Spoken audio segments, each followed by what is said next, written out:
So it's Halloween, and I think I should address something. I've been meaning to say this for months, but squirrel!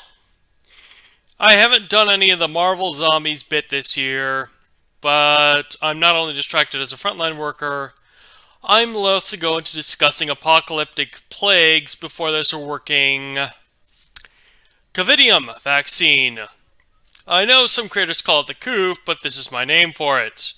Next is my Halloween bit this year. I tried two recipes from the Pagan Book of Halloween by Jarena Dunwich and recorded my thoughts on three pumpkin spice treats. So let's begin.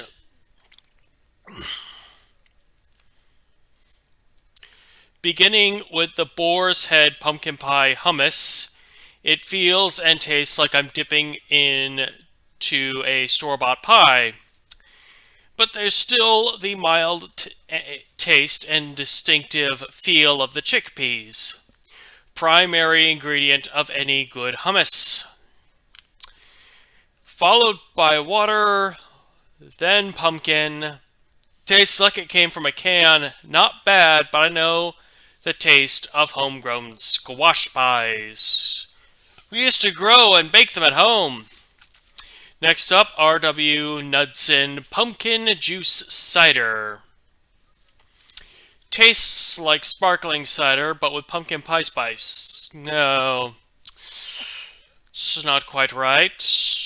It's more like someone put canned pumpkin in this. When looking at the ingredients, I see sparkling filtered water, apple, and pumpkin juice concentrates with natural flavors. I have no idea what those natural flavors are. Maybe it is the pumpkin pie spice. It says pumpkin spice elsewhere on the label, but this is supposed to be a pumpkin and apple juice blend. Before this, the closest I'd come to pumpkin juice was how often it appeared in the Harry Potter books. The flavor was rich, but barely static. Neither dynamic nor possessing an aftertaste. How it was when it entered was how it was going down. I like it. It's simple and to the point.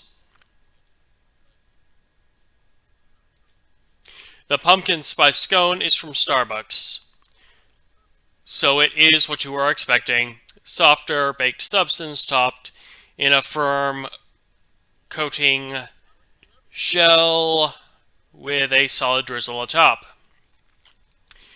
Now for what you're really here for, two recipes from the Pagan Book of Halloween. No games or customs this year, but if you like this, let's see if we can't do that next year. Let's begin with the Colcannon. You start with 10 large potatoes, or 5 pounds, 1 head of cabbage, or an equal volume of kale, which is what I went with, 1 onion, 4/3 cup of milk, a half cup of butter, 2 teaspoons salt, a half teaspoon black ground pepper. Wash and peeled potatoes. Remove all skin and maybe just set it aside for a separate dish. Put the potatoes into a large pot and cut them into quarters. Make sure there is already boiling salted water in that pot. Wash and chop up the head of cabbage and onion. Put them into the pot with the potatoes. Cover and cook for 25 minutes or until potatoes are tender. Drain with the colander and return to the pot to just mash. Mash the boiled kale, mash the boiled potatoes. When all is blended and as consistent as you can make it. Stir in the melted butter with milk and the salt, and the pepper goes in last. You add salt after you drain the salted water. Heads up. And if we are using kale instead of cabbage, I would have preferred to add it raw after all the rest of the cooking and mixing was already done.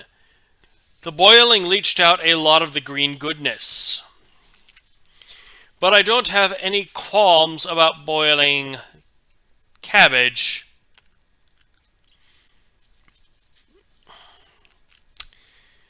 The overall flavor was very rich, buttery, also pretty salty. This was the mashed potatoes of my dreams, except I didn't use garlic salt this time. Next time I'll use enough garlic to slay a vampire while stirring in the fresh kale last. And maybe I'll just dice the potato skins and stir them in too.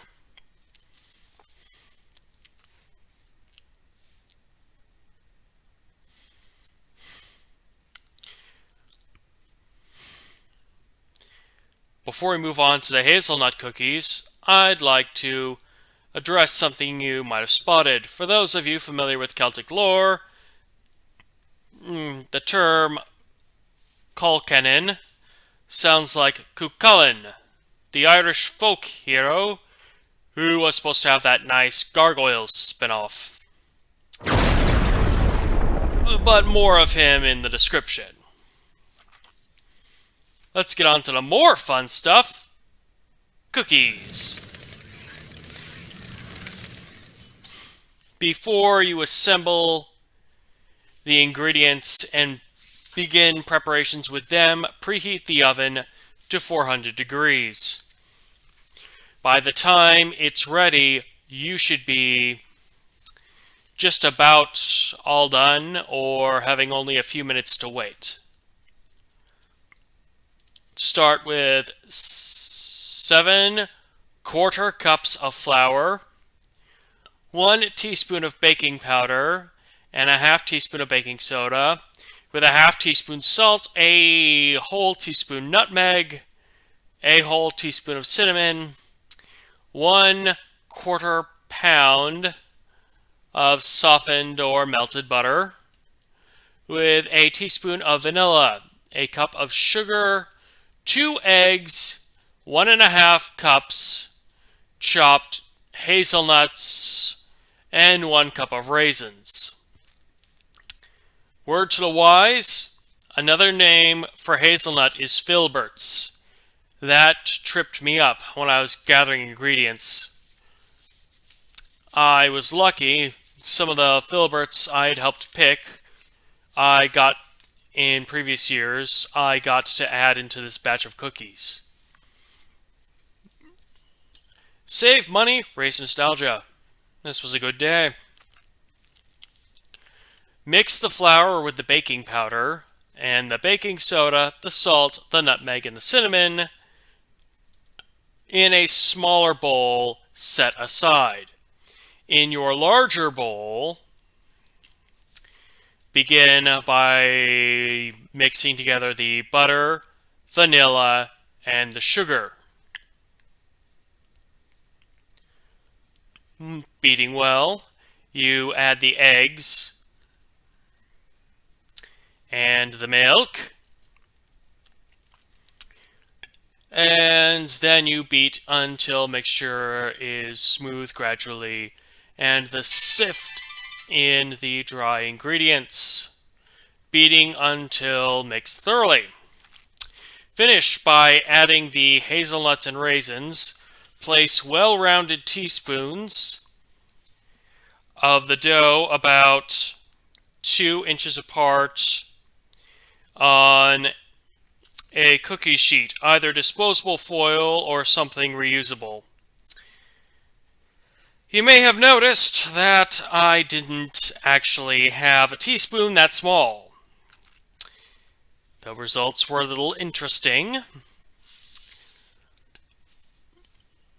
but I still baked it for 12 to 15 minutes, and by putting the rest in a separate pan, I yielded not 24 cookies, which, if you have the right tools and do everything right, you should get.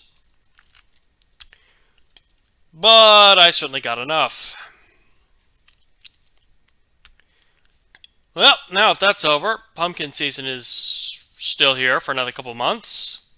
Heck, I saw pumpkin eggnog priced to move for a new batch before September was even over.